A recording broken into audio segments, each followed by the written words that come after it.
you are going to be driving what the panel speaks, in a way. So it's not that the panel is just going to talk, you're going to listen. We are giving you the power to influence what the panel speaks based on what is relevant to you.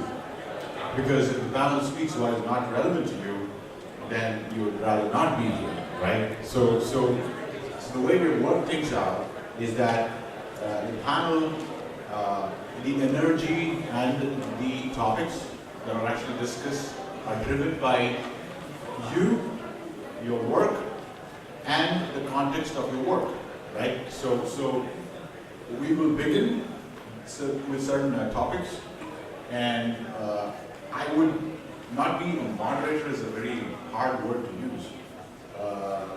I'm sure all of us have had an opportunity to be the moderator of some Yahoo group in our life, right? And all of us haven't opened that for the last 7 years, I believe, right? So I don't want to be a moderator here. I'm a facilitator. I'm a bridge between the audience and between the panel who's going to be sitting on stage.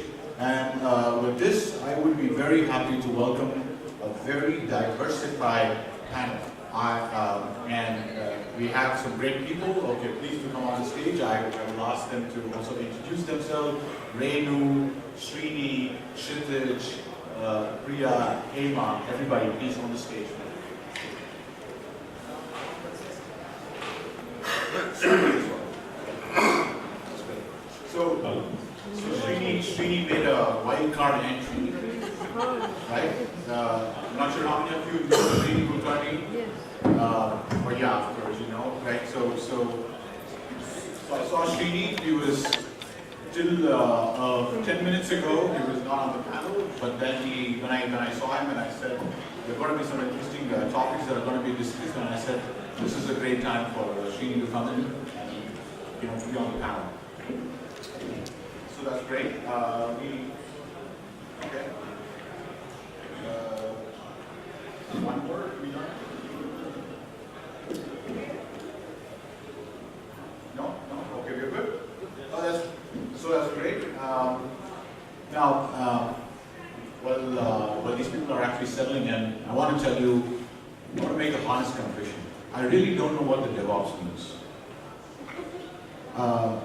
So I used to be a blogger, and I noticed a pattern. In our testing field, there are too many terms floating around without nobody knowing the meaning of any of that. Right? For instance, you might have all the popular one, I would say, like the gorilla testing and the monkey testing. Nobody really knows what that means. Right? And so what I did is I tried to prove this, and I made up my own term called black viper testing technique. Right? And here is a way to make any technique popular, whether it exists or not. Conduct a walk-in interview, ask the same question to all the people who are attending the walk-in interview, and tell you're rejected because you don't know black viper testing technique.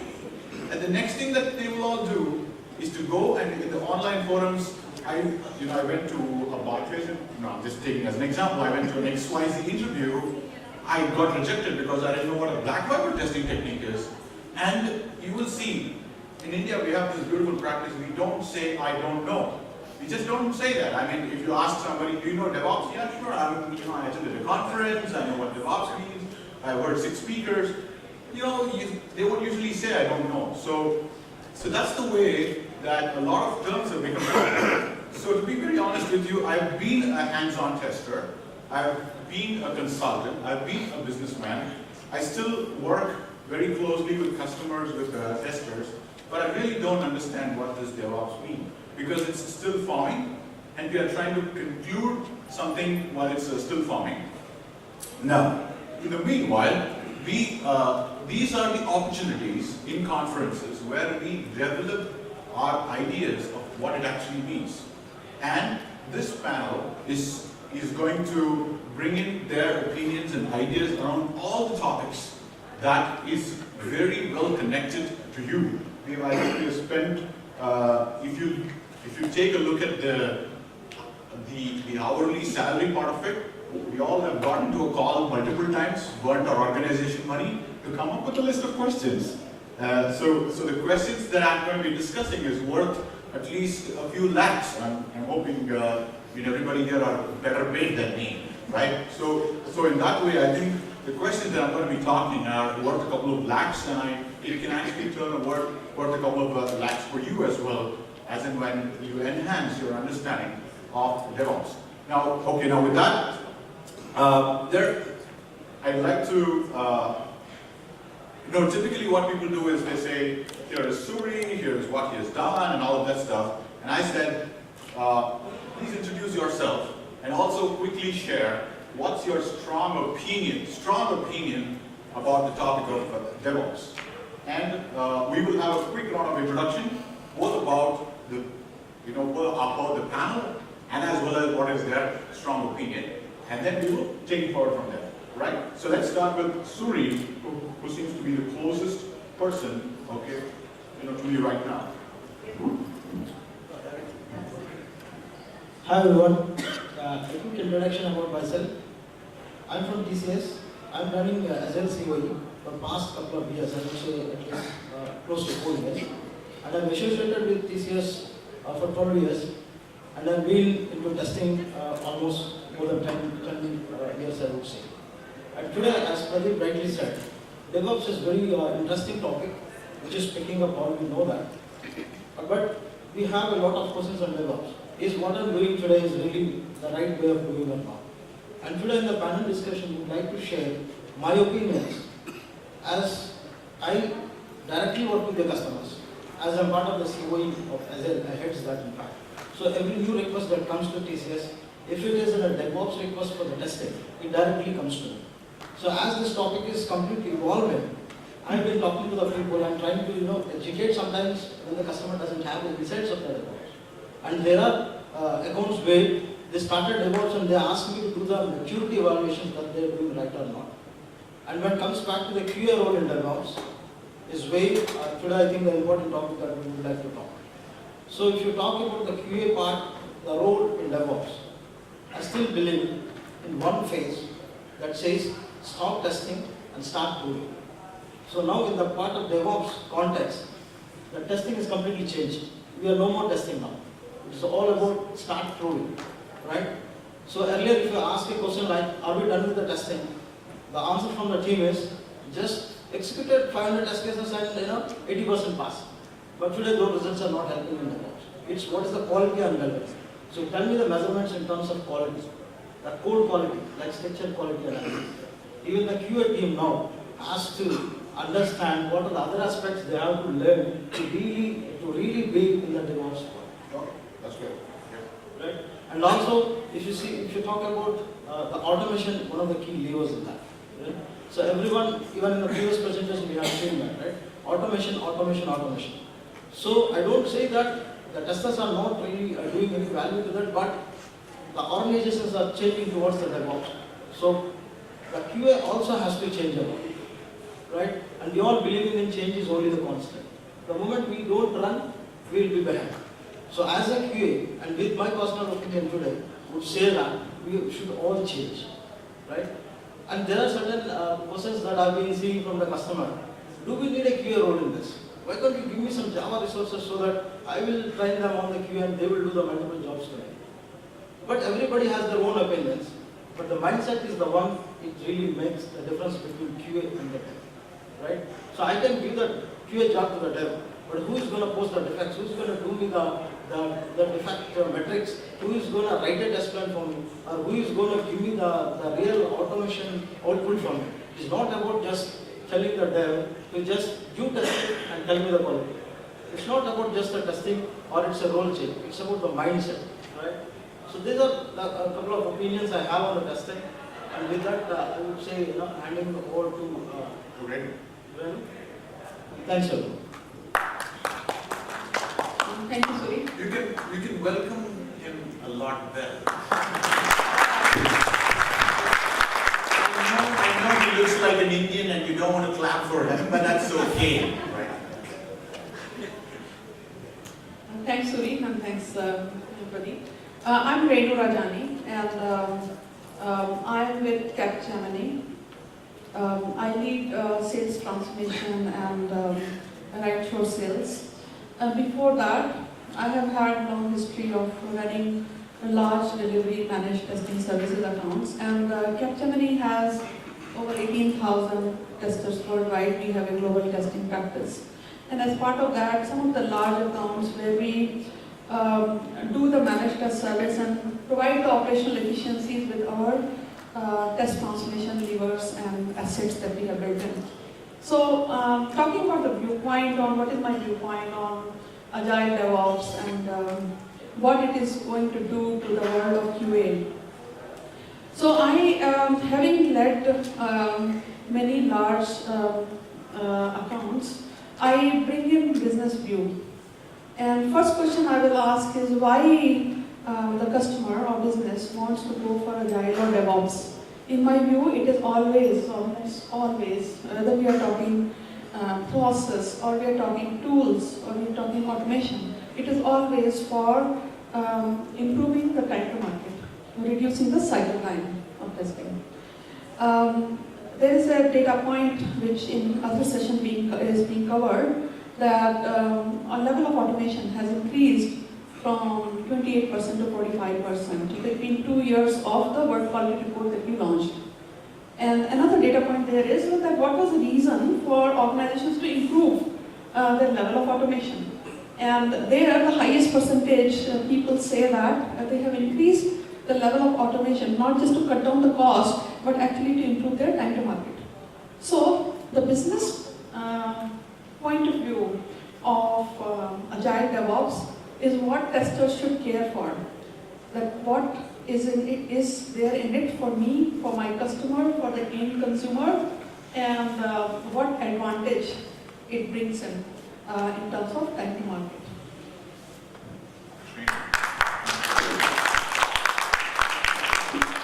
Thanks, Pradeep. My name is Sunil Kukari. Currently, I head the Automation Center of Excellence in the office.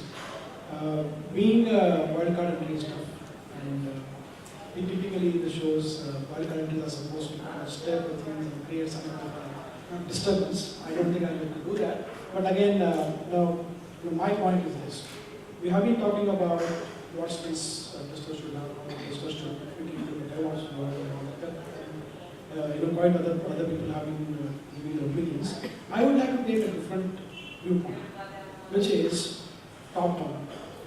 Now, most of the situations in the Agile DevOps world, the role of tester is getting merged into the engineering team anymore. If at all we were to do that, there is a bigger barrier in terms of how our professions as testers are structured. We are part of testing organization, which means there are heads of testing, there is higher level hierarchy of testing, and one thing that prevents all of the people in the testing fraternity and the structure around you to be part of the engineering team is this empire.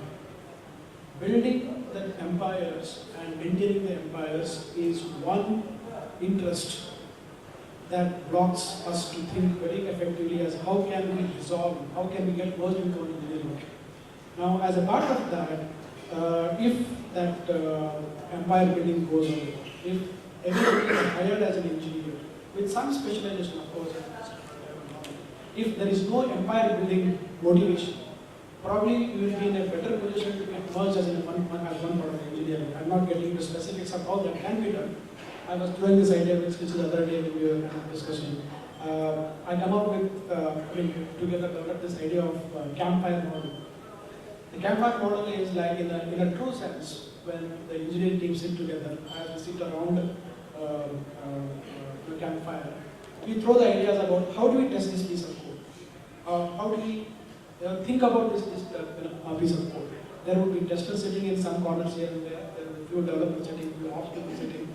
All of them contribute and build the story together. Now, in this campfire thing, there are no empires, there are no roles. Nobody is identifying themselves as I'm a tester, I would only find the defect. But other than that, if I'm expanding, I'm engineering, I'm a team member with respect to QA, but I would think like, how do I think about this requirement? Is there anything that I can add to it? Is there any perspective that I can bring to it? In that way, in the campfire model, if we truly look at it, every idea gets passed around 2-3 times. Do we have enough tests? Do we have enough clarity in the requirement? Do we know what platform it is going to run? These questions, if these things are not done and brought like that, some of the successful Scrum teams have integrated testers there into testers and developers and other specialists into the thing, have probably broken the structure of empire building. The moment you go out of the empire building and you try to be part of the engineering team, the skill development. I think in today's world we all know what we should learn. Testers, what we should learn. There is enough material in the world about what to learn. But what people are not clear about is how they fit in the organization structure. Empire is what I know. My point in today's discussion is to kind of work upon wherever there is an empire, team comes up and say how and they can control. Thank you very much. I'm Himlata Murgatya from Infosys. I currently head the performance testing and engineering at Infosys. I've been instrumental in incubating and pioneering a lot of non-functional testing services like test data management, service virtualization, infrastructure testing at Infosys. And my colleague and my friend already mentioned DevOps. It's the latest buzzword that we are seeing in IT industry, not just IT industry, many other industries as well. If you historically look at it, we have been, even from academia, we have been talked about waterfall and iterative development and all those things. Suddenly, in the last few quarters, we are hearing about DevOps. What it means and what it means for QA professional, then the only way we can do it is embrace change. Now, how, why, that is the question that we are talking about. Reason, if you look at it this morning, Mr. Anand also mentioned about digital born companies are doing only on the DevOps way. Now, if you look at it from end user perspective, there are 3 generations who are trying to migrate onto this thing. A generation which probably our fathers or grandfathers, parents, who had no idea what internet is, what mobile is, and they used to go to the banks, to the teller, and they used to have so much of personal connect. There were no online shopping and all those things. They are slowly, very cautiously trying to move to internet and see, send mails or Skype or anything like that, and talk to their grandchildren in US or whatever. That is one generation. The second generation are people, probably most of us are sitting here who have evolved through this changes, from email to internet to HTML and all this. The generation, I don't know what you call them, the future generation or whatever, they have no idea what the past is. They only know mobile apps. They don't even know about URL redirection or HTML programming. They only know about apps, and everything they want is instant gratification. I post something, I need a like or dislike or whatever needs to be done. So that is exactly what is causing a lot of change there.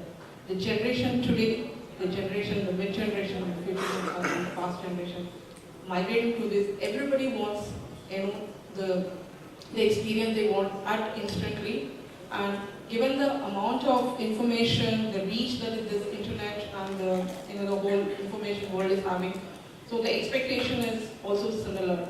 Whether I use an iPad or iPhone or mobile or internet or whatever it is, or between these 3 generations, they expect the same thing. Whatever they felt in going to the teller, that's the experience they are looking at. That's one thing. So because the businesses are wanting to launch products or services at very fast rate, that is where this whole DevOps is coming. Now, while on a functionality side, development is able to do and release it.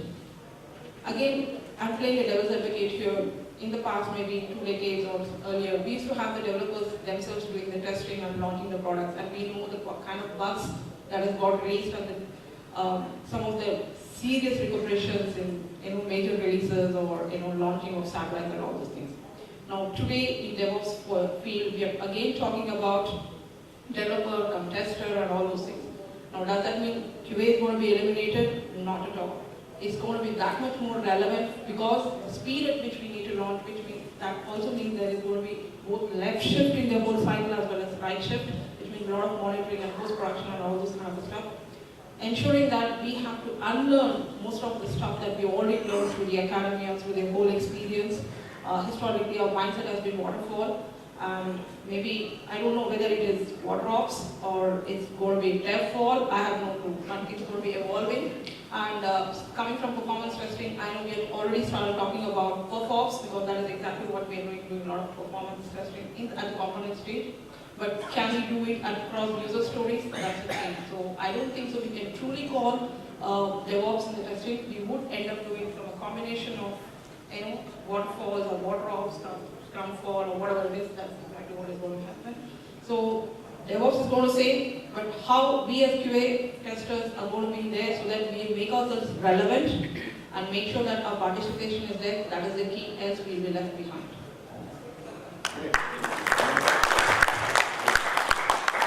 I heard perf-ops for the first time. Let's go with this one. Hi, Kshitij Sake. I manage the wealth management and testing for Barclays. A bit closer. Sure. I've been in testing industry per se for around 15 years. First thing that I'm going to do is ask Amy to, make sure that we patent that model of ours, Campfire model of testing. Secondly, I'm going to make the first intolerance statement, and that's what gets attention nowadays, right? So, in my view, DevOps is like teenage sex. The idea is interesting. Nobody knows how to do it right, but everybody goes out and tells, yeah, I've done it. So, with this particular group of people, I'm sure that every one of you has, in a way, went out and told your peers, told your bosses, told your programs, told your clients, and oh yeah, DevOps, I have a full army of people who are DevOps ready and Agile ready.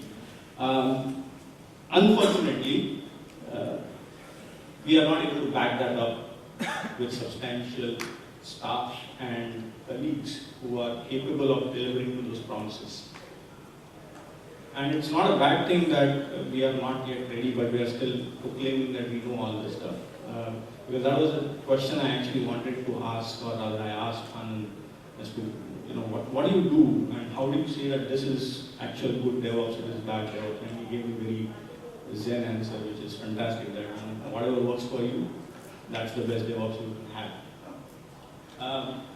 Now, I was supposed to ask for the lakhs of rupees that we spend of company money to get onto calls and discuss what topics we are going to discuss. I was supposed to talk about automation, right? But then this wildcard entry came here, right? And I don't know, but how long have you been doing automation training? It is for Barclays for 5 years. Yeah, and before that? It's too small time.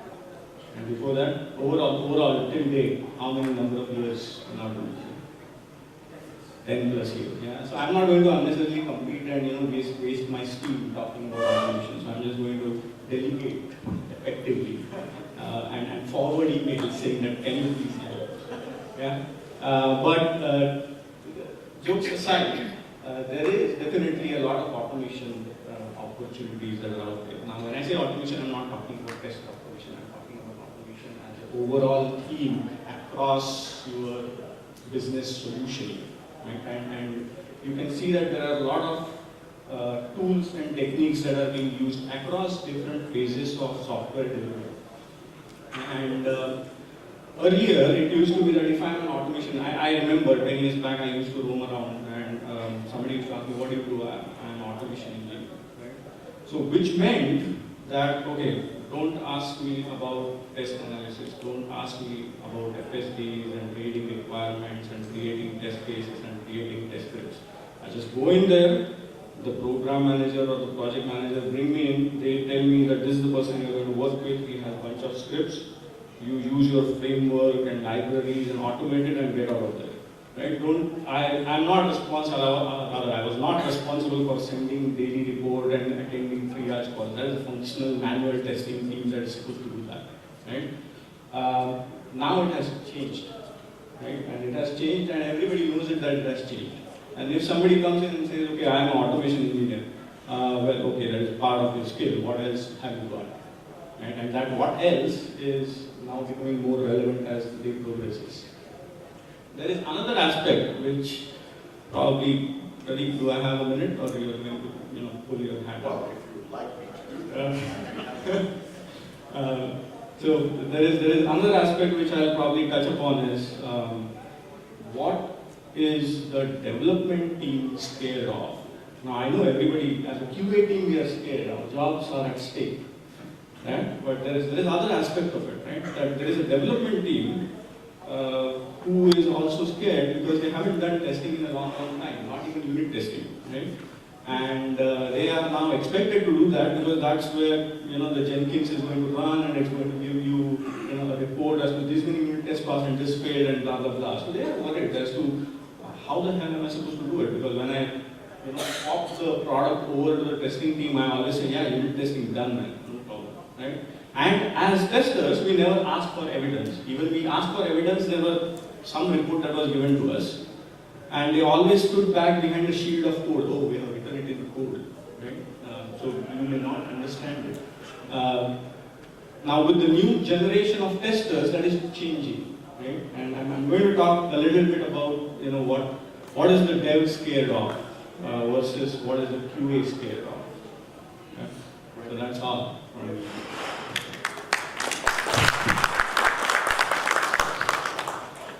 So you could see the diversity that we have, speaking of, when I was hearing all of them, I was getting a story in my mind, which is a true story. I wanted to be a software testing expert. I worked insanely hard. I locked myself up in the room for 6 months, and I was just focusing on my learning, and then I wanted to, when I come out of the room, I should be that great tester in India that nobody has seen. Ashini, knows a little bit of the story of this. But then what I see is, nobody is a software testing expert. By the time you go into the room and you come out, 6 months later, somebody has changed it. So you are a software testing expert version 0.1, which is outdated, right? So you have to constantly keep changing. Now with that, the question to the panel can begin from the audience based on what is more relevant to you. So I will give you two questions, and you'll have to raise your hands on what is more relevant to you. So first I'll read the 2 questions, and then we'll do a poll. Otherwise what happens is the first question, everybody thinks, yes, I'm excited about this, and the second question, no, I shouldn't have raised the hand for the first one, right? So, as Akshitij was actually speaking about what are the developers concerned about and all that stuff. So, so one of the questions that we've actually discussed, which is a very relevant question to the audience, is about how different is going to be the role of a tester when this DevOps wave kicks in, as compared to what we were doing just 3 years ago, right? Okay, this is the first question. The second question is, the automation has always been, whether it was a waterfall wave, whether it was an agile wave, whether it was a DevOps wave, automation was always the silver bullet, right? Right? And now even more in the DevOps space, okay, people are thinking it's still the silver bullet. So automation has remained the silver bullet for a long time. So the second question is about where is automation actually fitting in? Is it taking over the manual testing, or it is actually fitting in its right place? Has it found its right place right now? So these are the 2 questions. So the first question was about the tester's role itself as compared to what we are going to be doing now, and as compared to the 3 years, and then it's about just more focus towards automation. So who wants to vote for the first question? Can we vote for both? Yes, you can vote for both. It just causes more confusion in my mind, right? And I'll be like, okay, let's go with the one that I'm comfortable with. Okay, so the first question, okay, in terms of right, so I'm not going to count, I'm just going to have a visual understanding of this, right? Okay. And the second question about the automation part of it. Oh, interestingly, I had more hands go up for the first question. So I think the question comes back to you, in terms of saying 3 years. Let's just look at 3 years. 3 years ago, what were these people doing, and how different are they going to be doing it right now? So it's open to the panel, and okay, whoever thinks they have a pointer towards it, can actually start. I will also come to you, so I'm just waiting for them to cover the points. Yes, please. Okay, I was a little surprised about the fact that people are still trying to figure out how the tester role will change. The kind of audience like this, I expected no one would raise a hand. Because these days, in the social media, in the conferences, in the books, people who are having the idea to read, what to do, in my opinion, is clear to the people here in how they fit in. What if you are transitioning from manual testing to what is supposed to be is clear. But the problem is how. How do you want to fit? I think I was expecting that the hands will be raised for automation more than the. But okay, that apart. Now that the thing has already. Srini, I think that's a good point for us to ask the audience, why did they raise the hand more for this question? So whoever raised the hand for the first question, one of you at least, the bold one among you all, I mean, can stand up and say, why was this question more relevant to you? Yes, please. So I thought that the first question, answering that would also somehow give me a clue about the second one. Okay. Yeah. Okay, that's good. That's good. Yeah. Yes, please. We have one more person. I think not just talking about 3 years back, role of tester 3 years back, but rather if we talk about role of tester 15 years back, and look at the evolution from then on until now, and how has the role changed. I would say we are going back to what we used to do 15 years back, right? If I remember 15 years back, we did not have the concept of independent testing, functional testing. We learned unit testing along with integration and system testing, right? There were these unit testing tools like Rational Purify, Pure Coverage and all that, and I remember me doing all of that. We're going back to those times, and yes, there were a lot of challenges, so it makes me think that we are going to have those challenges come back again, which kind of led to evolution of independent testing. There were a lot of challenges in terms of release management. With daily builds, there used to be a chaos in terms of release management, and hence there were independent testers that were brought in, but then they were not able to figure out how to ensure coverage, right? Now we're going to face all of that again. I think it's up to us to now figure out how are we going to enable ourselves to not face and overcome the challenges that we faced 16 years back, which kind of took us through this whole cycle of forming this independent testing, functional testing kind of function, and then going back to this world of integrated testing and thinking about development testing, and then putting everything together. So I think this is a very, very valid thing that we need to think about, because we don't want to go back to the shoes that we had that time, and we need to be better prepared now, because we've definitely come a full circle with respect to testing. Yeah, just be one quick point on that. Sure. Like fashion, we have gone back, right? But there's one change. The base has been down. Today's business imperative, as most of the speakers have said to you, that today the world of instant quick thing was not there. The technology to support that kind of thing was not there.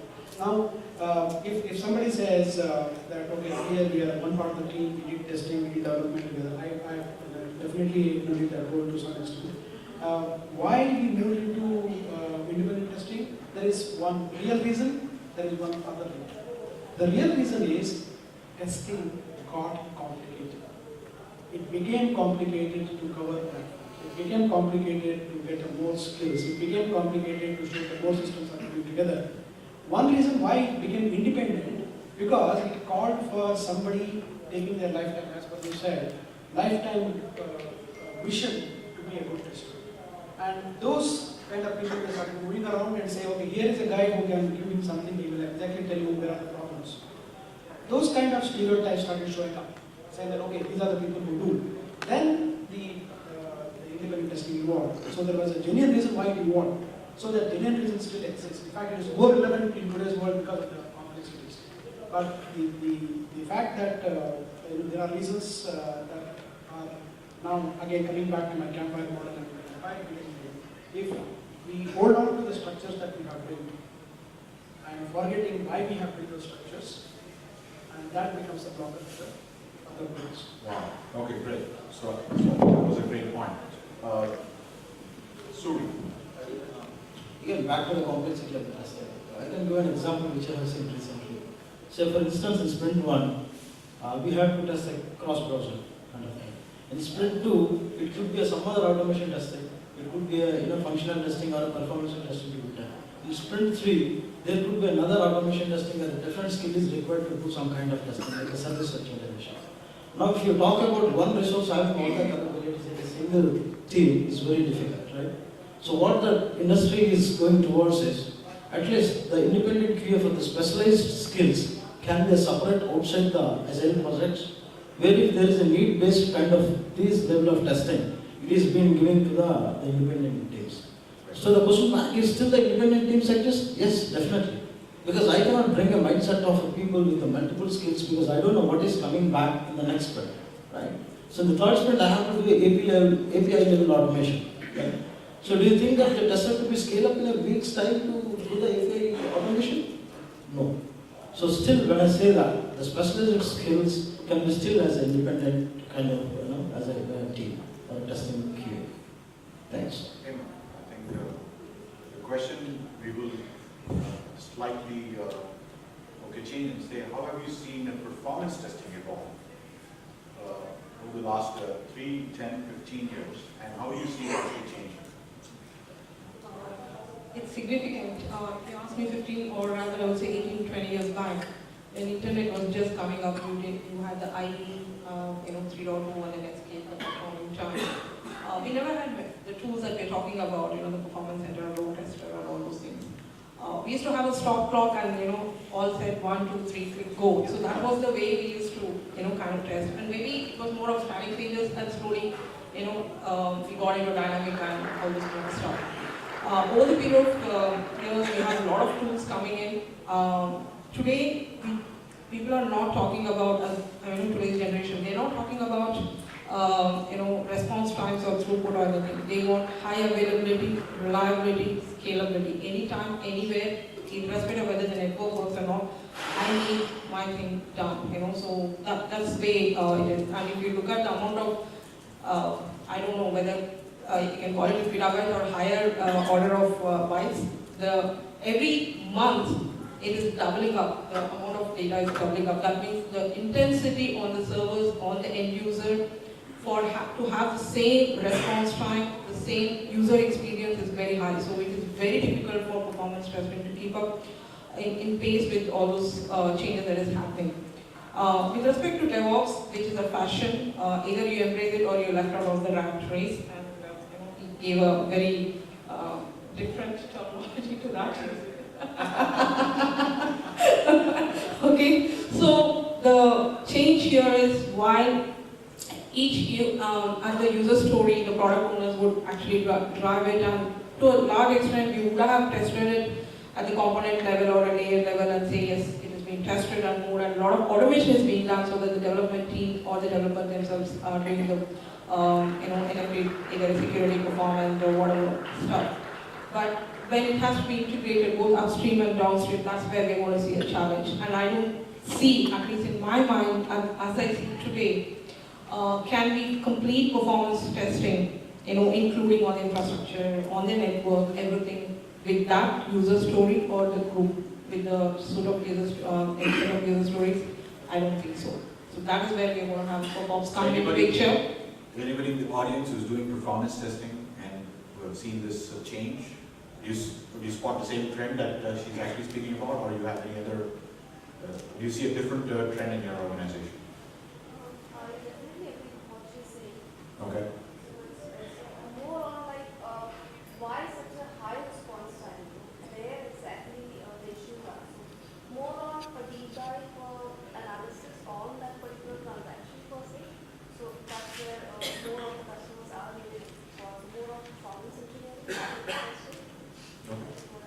Yeah, so engineering is coming up front, and if you see at the requirement stage, it's not like NFR, it's actually performance transaction that we're going to talk about.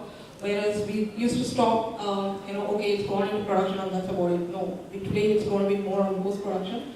And honestly, I have lost,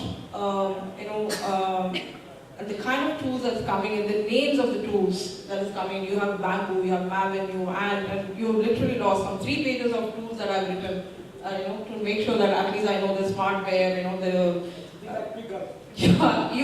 I mean, if somebody, maybe if I go to a client and ask, are you using it? I need to look at my encyclopedia of the tool list and then say yes or no. At least I need to know what exactly is done. So today, if you go to any conferences, I don't think so. Earlier you used to have the HPs and the IBM of the world talking about the tools. Today, that's not what it is. It is going to be CDN, the content delivery networks, and the monitoring, which is the Dynatrace and Lab Dynamics and those kind of things. So load testing is actually now by default like an automation for any of the applications. It's now going to be trying to ensure your high availability, and with DevOps it's going to be even more tougher, and that's where the whole challenge is. Right. So Renu, I think you've been in IBM, you've been in actually Capgemini, you've been in the services and the product space. So how have you seen the transition of the tester and the day-to-day activities? How has it actually changed over this period of time that we're talking about? Thanks, Pradeep. Before I answer that, the question that comes to my mind is testing happening less in Agile DevOps world, or is testing happening more in Agile and DevOps world? Question many times people pose is that, what's the role of testers now in Agile team, because there are no separate designations. So let me have a raise of hand here. How many of you believe that in Agile DevOps world, the amount of testing will actually come down? Can I have your hand? Will testing come down? Okay. So shall I assume that rest believe it will go up or will remain same? So how many believe that in Agile and DevOps world, the amount of testing will go up? Good. So let me cite some data points here. Our work quality report this year says that against last year QA spend as part of life cycle, which was 28%, this year the QA spend is 35% and is likely to go up next year to 40%. What does it tell you? That the QA community will increase, number of iterations of testing will increase, or amount of automation will go up, and this integrated world of dev, test, ops that we are talking about will merge the boundaries of software with also doing test environment management, virtualization, and many other disciplines into the world. And so let me talk about what is increasing the role of tester and how the amount of testing is increasing. And you were saying what 3 years down the testing will look like. So the point of view I'm making here is that amount of testing will go up, and is going up for what reason? Is it good to think that QA spend will go up? No, of course our clients like Barclays would think that we are keeping our QA spend in control, and it's a bad sign for QA spend to go up from 28% to 35 to 40%. And the other viewpoint is, if by cutting down QA cost, would you produce a good quality in a very fast-changing Agile, DevOps, and your digital world? And let's not look at Agile and DevOps just. Agile and DevOps is not synonymous with digital. Digital is used as a word for business side, whereas Agile and DevOps is just a way to get to Agile. It's a method. Now, in the digital world, what is happening? The things are changing too fast. You want faster time to market, so you bundle small releases, right? Now, in past, coming to Rashmi's point, she was making 15 years back, we are going back to the same thing now. Now, I used to be in captive as well, and I used to go around to the suppliers, and in some suppliers' places, our own folks in the captive used to tell supplier that, this release can't just go through with 5 iterations, it needs 8 iterations, 10 iterations, different cycles. And I said, come on guys, have you done release planning? Do you actually need those 8 or 10 releases? I think 3 or 5 looks like just ideal. Find out the scope, why are you doing so many releases? And I used to say that more releases is a bad thing to do. But in the Agile DevOps world, we say as many releases you can do and you can do fast enough is supposed to be a good thing. Right? So what's the right viewpoint? The viewpoint here is whatever produces less defects in production to our customer, whatever avoids the loss of reputation to the corporate is the best thing to do, which means more QA, more iterations, faster to market is what the corporate world is headed towards, and that is why the QA spend is going up. If QA spend is going to be 40%, it is because there is continuous integration. And if you are doing too many cycles of QA, it will cost you more. It will cost more QA tester time. But now coming to the point of business, that they want, of course, more QA, want to save the the corporate image, but want to do it at optimal cost. Yes, automate more. So somebody was saying that answer to this question will also lead to automation. So your point is valid. Cost is going up for more QA, going up for more automation. Maybe in long term it will stabilize. It will stabilize at something like 35-40%. It will not keep rising up. But yes, more QA is important to manage your corporate image. Great. In addition to Yes, please. Yes. Sorry, just for my information, how do you define the amount of QA work? What do you mean by amount of QA We work? say as a percentage of effort as part of overall SDLC effort. I get that. And then when you ask a question on whether it will go down or stay flat or increase, that probably depends on the historical data, right? Yes, and the data I'm citing is based on what 1,560 CIOs and testing heads and development heads have answered as part of this year's World Quality Report. And please download World Quality Report at worldqualityreport.com. Thank you. No, that's great. That's great. Yes, Vipin, you seem to have some questions. Am I audible? You are. Very good. Fantastic. So, first of all, thank you so much for being here. And second of all, hi, I'm Vipin, and I'm a tester. I'm not a QA. Okay. Okay. My question is having a couple of phases, so I'll go one by one. One, that a lot of people are thinking and talking about that. What will be our role in the upcoming industry and all, and how automation will take over that. And as Mr. Suri said, that QA needs to change. I mean, I'll say that tester needs to change. I mean, somewhere I don't buy that point, because if we take like down the line 6 years or 5 years, or if we take a story of past, that from last 10 years we have grown so big that at early stage of development, people were never considering testing as an effort. It was something as an extra effort or an activity which we'll do. Somewhere there was not even a cost involved for that testing part of it, right? But now we are considering that fact. That means we have got a great mile to cover that part, that we testers are important, right? So for Mr. Suri, this question is for you, sir. What would be your approach to help that person who is saying to you that, hey, give me some Java developers and we are good, to let him understand that we testers are important? So definitely, the answer to that question we have already answered. We said that getting the Java guys might not help you here, because there are two things, right? One is the mindset we are talking about. So I cannot get the mindset of QA to the Java guys first. Second thing is, why should the Java guys should turn into QA, right? So then we said, rather than you trying to get some Java guys, have your QA teams upskill their knowledge if you see there is a reason. For that, the answer from the customer is, give me the training plan, what you need to do is. The solution we have provided is, we have trained them, and we have given the hands-on training, and we have deployed it, and they are doing perfectly fine, and it's almost 4 to 5 months which we are running now. So we have proved that, again, they're coming back to the point of change. Now the tester has to change a little bit to learn the new tools and scale up himself to provide what the business is looking for.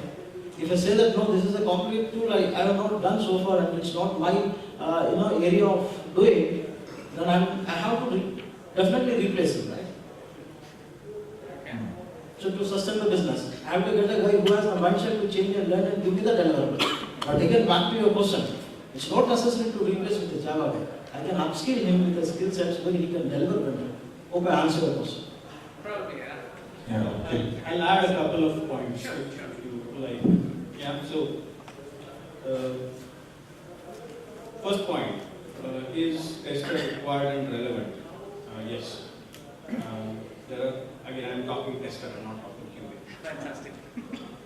Tester required, yes. Answer it in 3 ways, right? And then basic question that you ask, why, what, and how, right?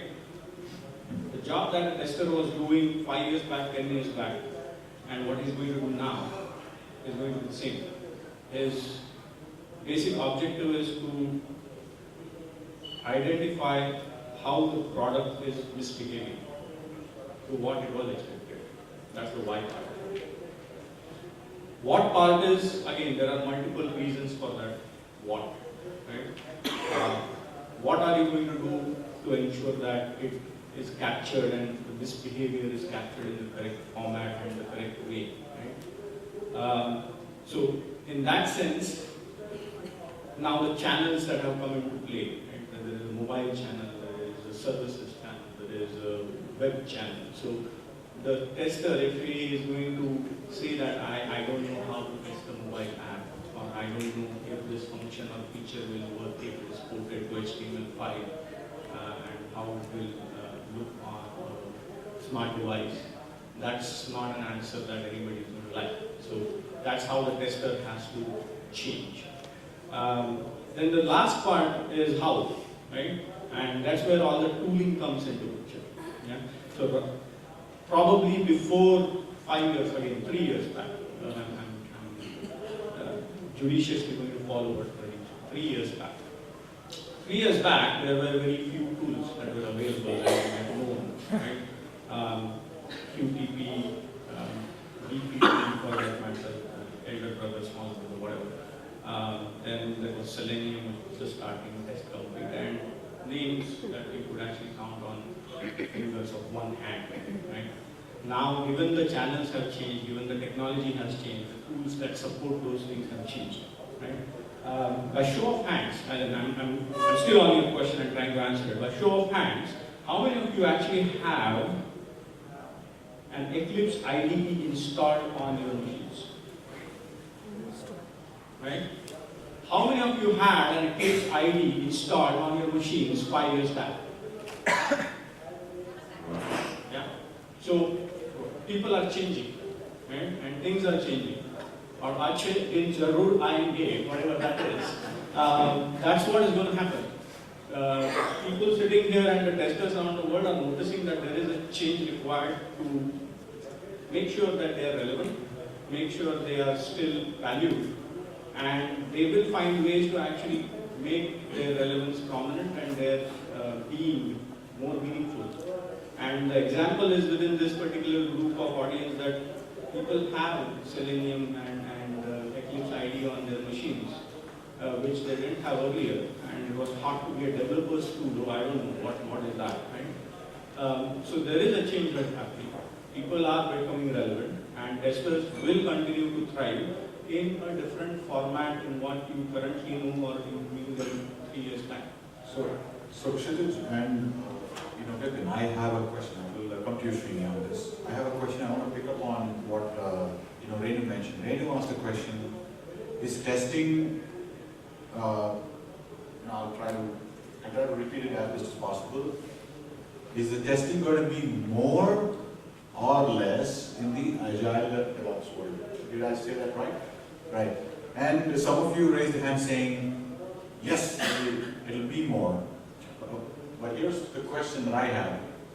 What do you mean by testing is going to be more? Okay, because I'll tell you the problem my company testers are actually suffering in the so-called Agile world. You're only focused towards the current sprint story, right?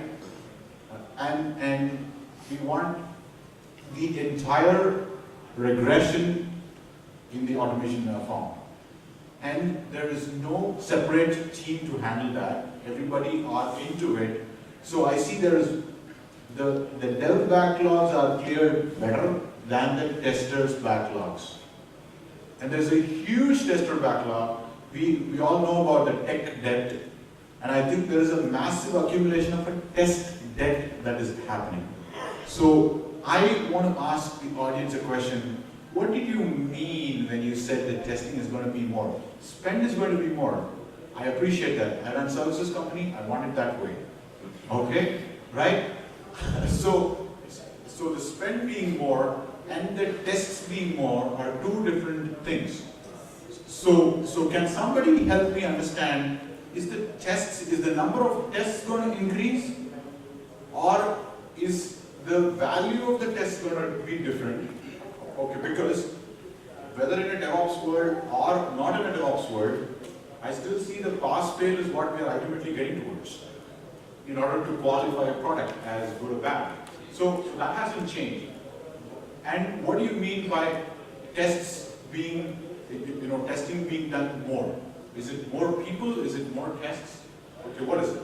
I think it's not more people actually. Okay. Because then the whole idea behind the DevOps is, if you say, if you're going for DevOps, the cost is going to be more for the QA. I think it's about that because the code is changing daily, you are having daily builds, so it's something that, so you have to test it continuously. And then, so now we have to see, okay, by having the same cost, same QA team, how you do it effectively. So your regression test will be more, your function you are testing more with the same team basically. And then it's not only about the QA, because the whole idea is that everybody needs to test it. So that is something that we have to, dev team has to build more unit tests into that, so that there are less failure when you have daily builds. And so I think in that way, we will be testing more. There is no time for writing test cases and all that. So we will be doing more execution. So in that way, you will be testing more. You don't have to working, okay, 3-4 weeks I will write a test plan, 1 month I will write test cases, then 2-3 months I will do testing. So in that way, we are saying we will be doing execution more, and then the other stuff where we waste time will be lesser. That's a very beautiful answer.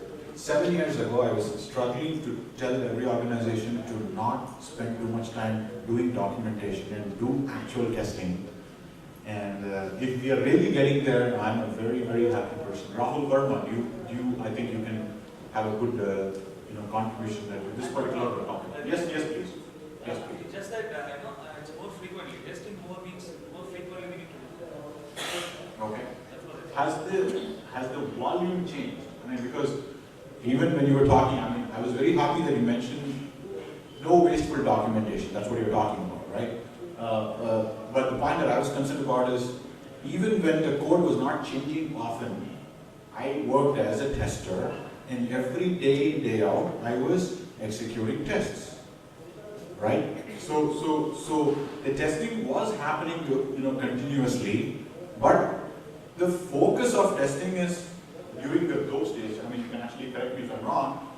We had a good liberty of time to focus on one thing for a while at least, but now it's like, no, before I'm done with my checklist, something has already changed, and I should drop this test and actually move on to the next one, move on to the next version. Is that what you're actually talking about? Rahul, I think you have a relevant experience on this. I'll take a tangent. Am I audible? There is a wonderful quotation I would like to quote. It goes as, how many times should it happen to you before it occurs to you? Yeah. Why don't we understand that our fundamental problems are not agile, waterfall? I know I was last conference also, I raised a similar point. Our fundamental problem is skills, and nobody addresses that. Nobody. No panel discussion, no conferences. Some vague agile and then lean agile and then this agile. There was a wonderful point which you raised, Rashmi. Years back, when independent testing services were supposed to be set up, it was never meant to create data entry operators. It was never meant to create testers or engineers with low skills. It used to be called housewife's job, for God's sake. Anybody can enter into testing. When this role was separated, that there's a team who would focus on developing, there's a team which would focus on testing. Where was the question about less skills? Why did we create this big thousands and lakhs of testers with no coding skills, no coverage skills, the code coverage? Why didn't we separate it in a way that this team still knows the code, they still know coverage? It's like, having a cup of tea. Preparation earlier, same person is preparing the cup of tea, and now say, no, boiling water is somebody else's responsibility. Now 5 years later, that person just knows boiling water. And now you are trying to bundle it back together, bring that person that, no, you should know a little bit about tea and this call it Agile, this is nonsense. Agile is doing nothing new, as you mentioned, but sadly, this momentum of lack of skills, especially in India and in our testing community, lack of coding skills, lack of technical skills, IDs, Selenium coming so late, it was never supposed to happen. Never. So Agile didn't tell us to focus on code. It was a mistake when the separation happened in independent testing services that we became data entry operators, clickers, somebody else is doing. It was further decoupled. There's a team which would do test design, others are just looking at it and clicking, entering. What did we do with it? And now we are suffering because of that. And I don't know when we are going to solve this problem. It's a very difficult problem to solve because the moment some of us, 5%, 7%, the technical people try to solve it, there's a 95% momentum of the people which were created as an easy entry into testing domain. You want to enter into IT? Enter into testing. You get rejected in a developer interview, no problem, no skills needed. You are hired as a tester. How would you face that momentum? I raise this question in every conference. Why don't we talk about skills? Why we talk about processes? Why Agile, Kanban, Scrum, all nonsensical stuff and no discussion on skills? We will talk about skills. We will talk about skills. So, And Pradeep, just to add, Yes. while I was mentioning, when I was working in Microsoft, it was a clear thing that you can't move into development if you're not, good in testing, which means you need to know very good coding skills, the technology up to date. You have to be a code breaker, then you can go into development. That was the strategy that most of the product companies had. So somewhere, as Rahul said, we don't need skills. We just anybody can get into it. I think that is needs to be completely demystified.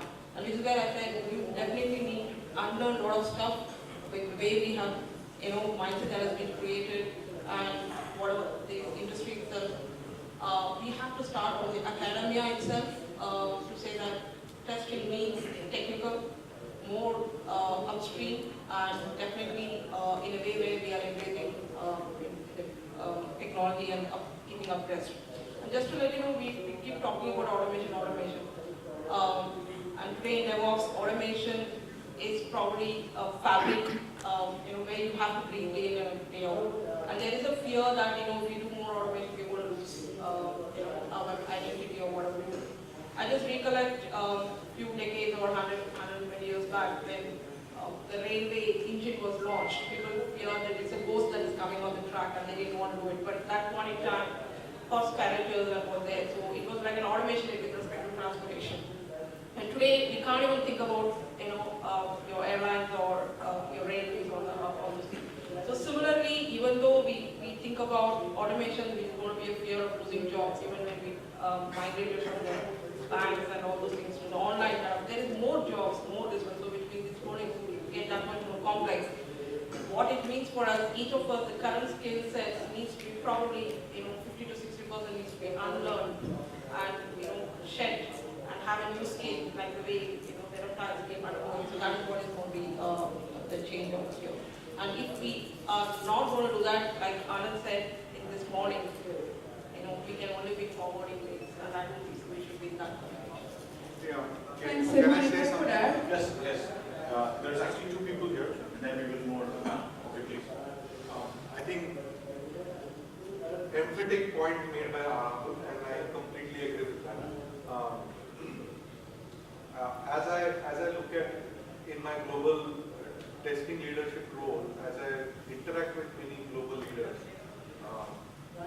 I get to see that, and nothing is new. I think this should be quite common for all of us. But we need to talk about it openly, and that is widespread. In Silicon Valley they started, and it is catching up very fast. Manual testers are being fired from their jobs. Those jobs are moving to either developers, business analysts, or automation engineers, or people who understand infrastructure and coding and the application, right? The more and more you go into infrastructure, understand interaction between your application infrastructure on which it runs, and the kind of tooling is required to stitch that together to test that end-to-end integration. I think those are the kind of things that are gaining momentum. So it will be probably time when our pure manual testing based test outsourcing industry will have to transform, because that transformation has already begun in the early adopter phase right now, and it's catching like fire. So we have to do something about it. That's right. So I think there's more room for views on this. So we talk about testing and testing and the change that we need, culture, skill, technique, etc. Right? In the context of Agile and DevOps, and also the context of doing more work in DevOps and Agile. Now, is it because there is a community of people, probably so-called better skills, not doing the work? Is it because even any format, whether it's Agile, Scrum, anything that developers don't really look for quality, they still throw it over the wall?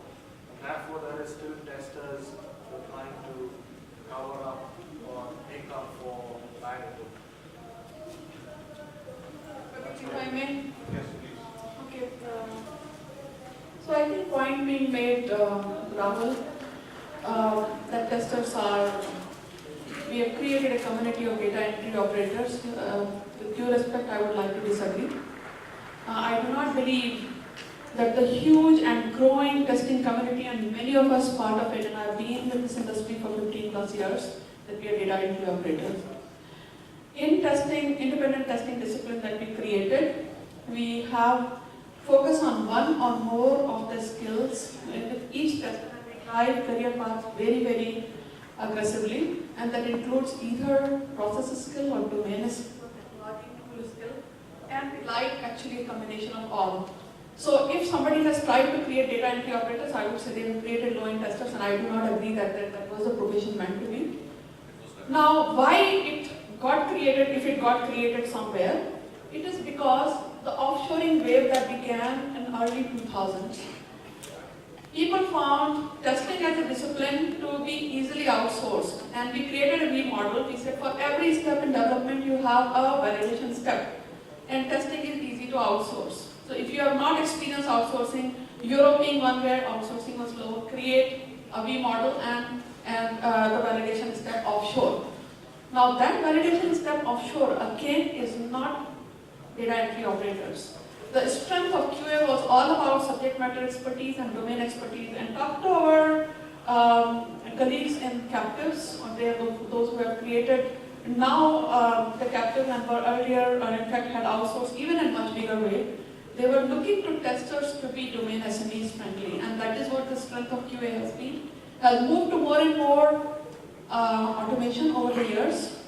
But I would like to demystify if there is a wrong perception in our community. I think we are thought leaders in this room at least, and we should not propagate the cause of testers being data entry operators. Great. No, I will. Yes, it is. Unfortunately, they've given me a job as well.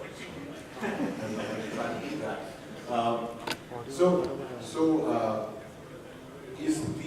We have about 15 to 20 minutes left.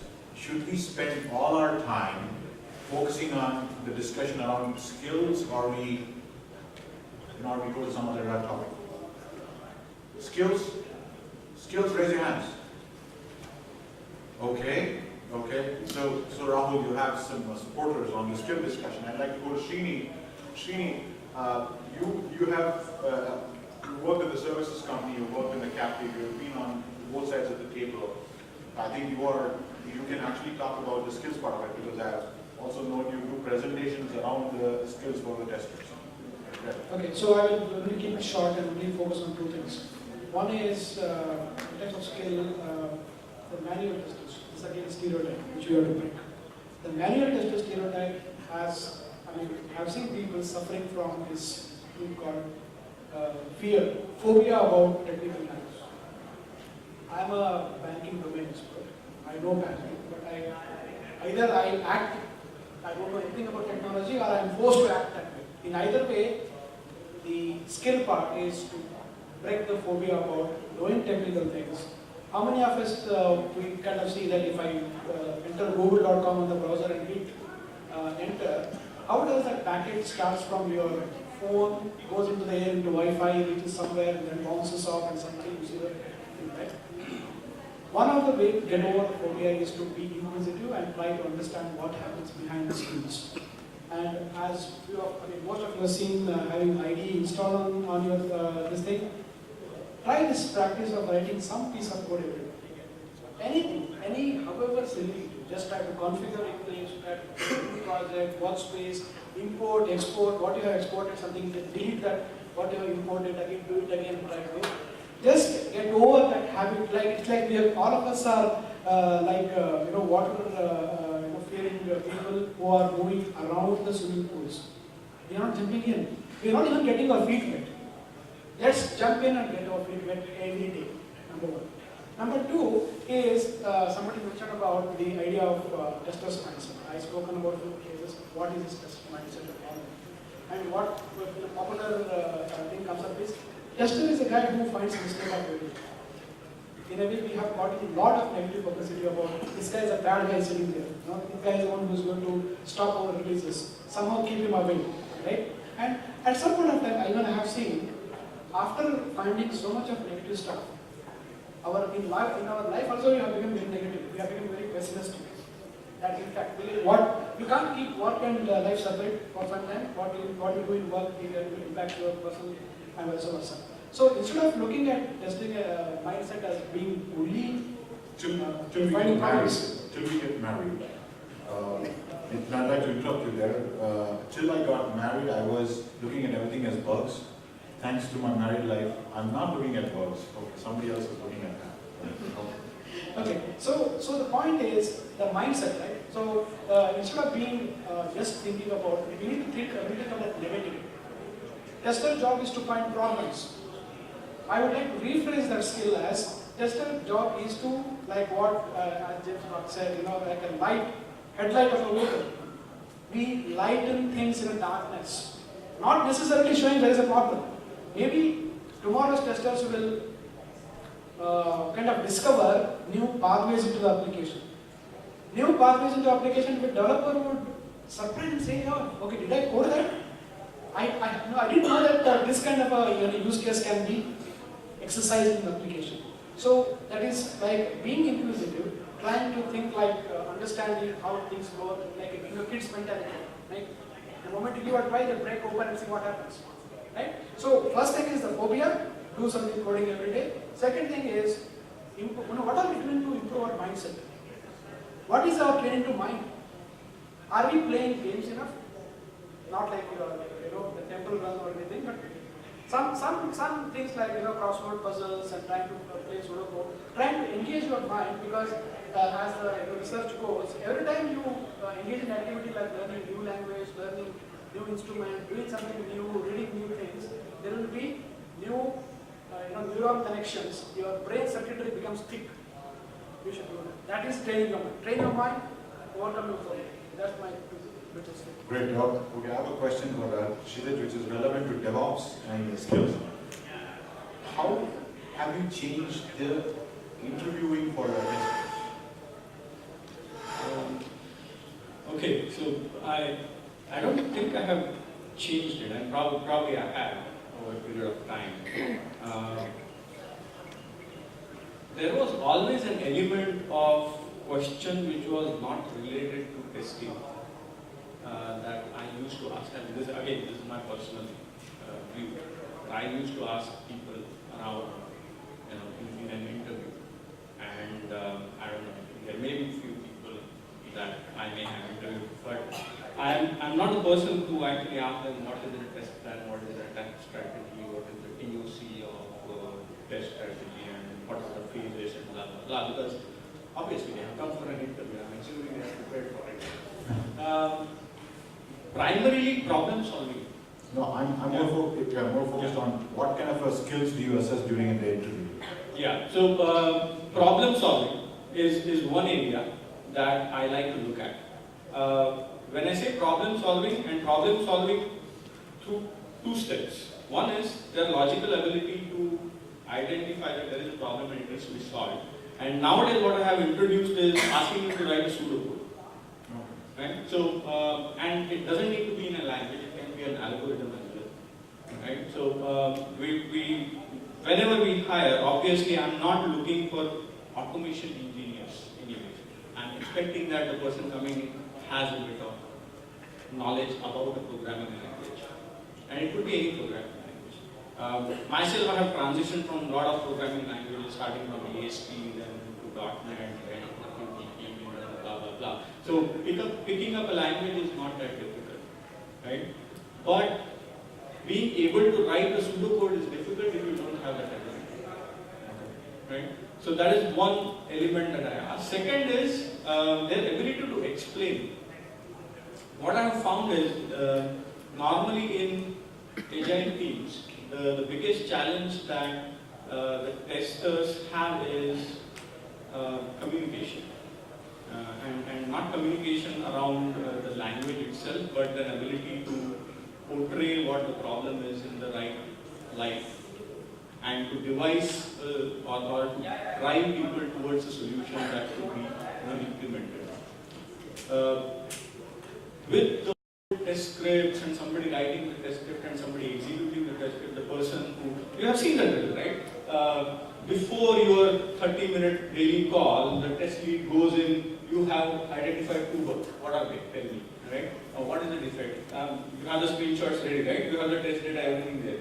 And the test lead then goes and represents that particular team member in that call. That poor tester never gets a chance to speak up.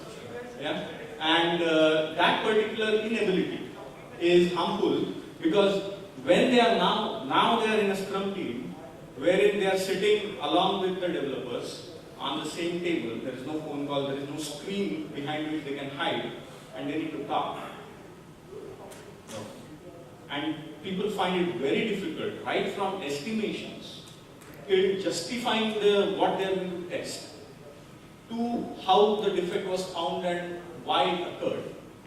These all elements now need a personal interaction with people across the table or on the VC, and people are hell scared to do that. Right? And that is definitely, I want a tester who is working with me or for me to be able to do, irrespective. As in, failure is an option here. Right now, or probably it was meant that failure is not an option. You can't make mistakes on the calls. Right? It's okay to make mistakes. Unless you make a mistake, you will not know that you have made a mistake and correct it. So at least ability to fail and to recover and be able to admit that I have failed, but that spark to actually try again.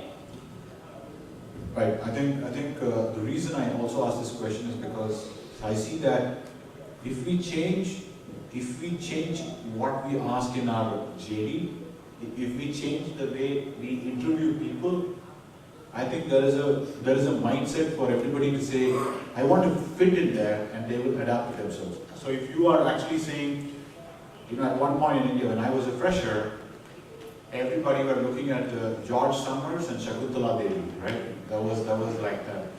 I'm not sure if they are actually still looking that, right? So everybody, they completed engineering and all of a sudden they wanted to become logical and analytical experts, right? Okay, because the company was asking for it.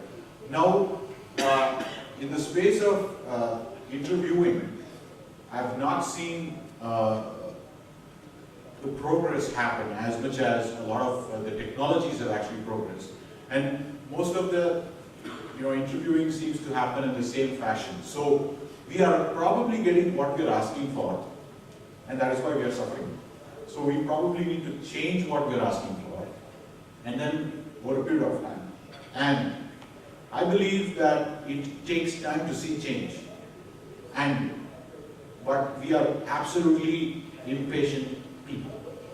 Right? How many of you drive a car or a bike? Everyone. Honk? Everyone. Don't lie. Right? So we see honking even when they know that that person is just going to move, and we are absolutely impatient because we want to constantly see the change happen. The roads become actually more clear. So I think, okay, with that, we will do two things right now. We have very little time. So as rightly we talked about the skills, and then Rahul made this great statement saying, no conference. We talked about the skill, and I think we have sufficiently covered the topic, right? And what we'd like to do is, He doesn't agree. he doesn't agree to that. 15 minutes in a one-day conference, for God's sake. That is not 15, it's not about We talked 15 minutes, it's about, skill imparting happening. no, it's not just about that, Rahul, it's about these people who are influential to take the idea that you've seeded and bring the change in their organization. Yes. So there are about, people from, different organizations, for the 15 minutes they've said, hey, am I forgetting the skill, am I forgetting the skill? So you've seeded the idea, Yeah. and if you're not the honking types, you will see some change happening through these people, right? Now, okay, speaking of the skills part of it, okay, can each one of you tell one skill that is absolutely needed for the change to happen? Let's start with Suri. Suri, what skill do we need for the DevOps change or the Agile change that you're actually seeing? What is that one skill? I'm just looking for one skill. I'll also be going to the audience, right? What's that one skill that you really care about? See, over the period, even the JD has changed. The job description of what a tester should look like in Agile. If you ask me, earlier I used to get a mail saying that I need a resource of 5 years with UTP experience, worked on a web application. But now the JD has completely changed, saying that I need an Agile automation tester. Yeah, right? But still, it's not talking about the skill. Yeah, so that says that there is no one skill that I'm expecting today from a resource. It has to be multi-skilled kind of thing. Okay. So my question was more about what skill do you want to see happen? So definitely, at least to some extent, any automation skill which will help you to at least start with. If I want to really scale up, it's very easy for me to switch the tool. But for me, at least one skill of automation as a tester will help me to start. What is that one skill? One automation skill. I would say Is it a easiest way tool to you're say. talking about? Is it a tool you're talking A about? tool. Is it an approach you're talking about? I'm talking about a tool. Okay. So you're saying if people know at least one tool like a Selenium Or QPP or Cucumber or something, Okay. at least it will help me to try me very fast in any other area of automation that I'm really looking for. Sure. Renu, one skill. To me, most important skill today for tester to operate in the Agile DevOps world is the governance. Beautiful. And a reason it is important is because people thought Agile DevOps is about onshore, co-location, etc., etc. Whereas we preach that Agile DevOps can be done in a distributed Agile mode. And we are converting most of our managed test services accounts into Agile MTS, where sitting here you can work with people, or it could be like we said, distributed development, distributed testing. We do distributed Agile. So governance is very, very important skill in my view, and it could include your communication, your dashboards, your working with multiple media, and etc. Great. So somebody from the audience, what is the one skill that you'd like to see happen better? Yeah, so just to answer that, so basically, so I recall that there used to be one subject or one course in our engineering curriculum which was called software engineering. And I think nobody gave any importance to that subject because it was not about a language, it was not about algorithm, it was not about electronics. And it was software engineering. I remember, there was, and people just sleepwalk through that course. I think they need to go back and learn that whatever that curriculum was or whatever that book was, open that and see, understand the software engineering practice. So nothing has changed actually. So just to introduce myself, I'm Rupesh. I'm from Synergy Software Care in Pune. So I'm 15 years of experience in industry. So as I see, I've seen the traditional world, I've seen the agile world. Now I'm kind of consulting different clients on agile DevOps and so so nothing has changed actually. if I look at it, things have not changed. The software engineering principles, the same things have remained. Requirement analysis, development. What's the one skill that you software want to see engineering it change? Software engineering is possible. Software engineering awareness, software engineering, learning. What about you? Yeah. So I would say when I used to interview, let's say, software test analyst, tester level, until now, I would try to understand how much is your pure testing experience. That's what I've been doing until now. But as in the Agile DevOps world now, I want to also understand how much is your development experience and what is your, do you have any coding skills? Do you know any language, right? Yes, testing is the primary skill that we need, but I would be keen to pick up somebody who has additional coding experience as compared to just testing. Okay. What about you, Bill? Yes, I will. I can definitely come. See, Yes, please. I want to define it at a level higher. The skill which is not defined in any of the books, but the ability to change the mindset, that is the skill most important needed in Agile, DevOps, whatever we call. If we talk of Agile, we have not seen a perfect Agile so far. Wow, somebody said that. Somebody said that. You should all clap for him. Somebody honestly said, yeah. The second point is, we're all talking about DevOps. To me, it is looking like 8 blind people trying to define as a We are defining DevOps, we are looking at DevOps in the way we handle the things. But is there a standard definition of how DevOps works? At least I have not seen, I am not a technical person. So we are defining it on 4 ways. So the way it is evolving, the way it is developing, maybe the waterfalls is getting into Agile, Agile is getting into DevOps, maybe after some time people will start forgetting Agile, only DevOps will remain. But all this, what is needed in Mr. is the ability to change the mindset.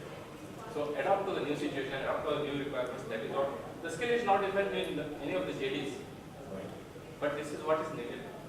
Yes, I think that's a great point. We have lost the ability to adapt. And that's why we keep hating the traffic. I was just actually talking to somebody yesterday that given that we all know in India that we are going to face traffic, why not we start loving traffic? Right? And we have become very hesitant to the idea that this is what our what the reality is going to be. I think your point was great in terms of saying we know that the things are going to be changing, so why not we focus on the skill of adaptation, okay, which is very hard. And I think Hema had a relevant. Discipline will come under skills, because I think Agile needs is most important. Okay. Yes, I think yes. I think common sense, it hasn't remained very common nowadays. It's sort of that's the basic skill that everybody should have that, because I think a lot of time it happens like we take something for granted, but for other person it's sort of not in his mind at all, So I think common sense is one skill that should be there. So would you hire a tester, if that person comes and says, I have common sense? No, I know that it's not sort of easy to sort of evaluate at such. Yeah, exactly, that's the point. So we probably, so that reminds me to say, I'll say reading skill on a real book is a new skill that's actually coming out. Because everybody is they spend more time on the phone, on the WhatsApp, and they forgot that there are books, they can read that, and they still won't be dead. Okay, yes, somebody else have one. I would say analysis, even though this has been a skill desired in the past as well, but going forward in Agile and DevOps, this needs to be much stronger, because in the past we used to say there is a change, you go through a change request and all that long process, right? But right now we are in Agile, the change comes in no time. Also at the same time, if your analysis is strong, maybe you will be thinking ahead further, which can further help your teams. Great, okay. So, yes please. Actually, it's not a one skill that I would say. Yes. I would say a combination of enthusiasm, hard work, as well as positivity is required. Okay. You give an example of a traffic, right? We can't really, if we are stuck in the traffic, normally, many times I get a thought in my mind that when we are going through the traffic, we have to do a lot of time times we have to keep track on those A, B, C, accelerator, brake and clutch. So is it really an exercise to our legs or it is a stress on our mind? So it depends on how you tackle that. So basically the positivity and enthusiasm to adapt to the changes. Positivity, that's a very interesting dimension. Yes, please. Yeah, by the way, I tried, but I never worked. So I'm constantly trying to adapt to whatever changes are coming up. And when I interview people, I try to look for how open they are to learn new skills so that they can do into projects where whatever skill is required, they are ready to learn those skills. Right. Not being a runner that I am automation master, I have experience on UDP, I will not learn any new skill. That attitude will never. Yeah, right. Okay. I think everybody says they are open to it, but I think what she's saying is people claiming and actually doing it are two different things. Right. So anybody else wants to talk about the skill that they want? Yes, please. Ability to connect the dots also becomes very important. Right. Rather than working in silos as an individual tester and giving away defects, when you're sitting in an agile or a scrum meeting, right? Yeah. How do you communicate? How do you understand that impacts the overall software or overall module or the user story? So ability to understand that big picture and connect dots and at the same time being focused on your job. I think that is very important. Okay, I'm reminded of something else that's running in my mind, and I think it's a very important question to ask you all. Are you all from Pune? The one sitting in the audience? Right? Okay, some of you are? Some of you are? Right? Okay, most of you are? Yeah? Okay. You're discussing great ideas. When will we as a community of testing put this into action? When? We all have great ideas, right? I mean, did you find somebody stupid? No. Right? We all have great ideas, but when will we put this into action?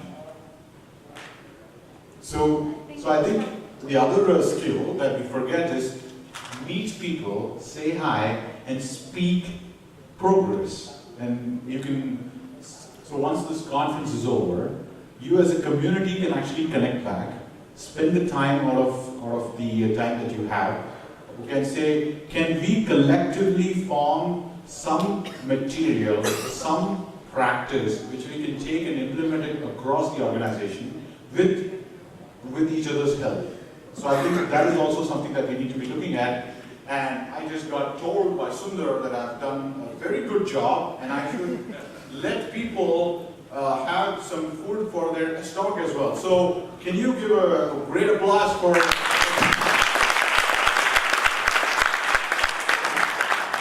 and also can you give a great applause to the fabulous audience you have? Thank you very much. I saw every one of you as a panel member, and this was the great moment for me. Okay, thank you very much. Bye-bye.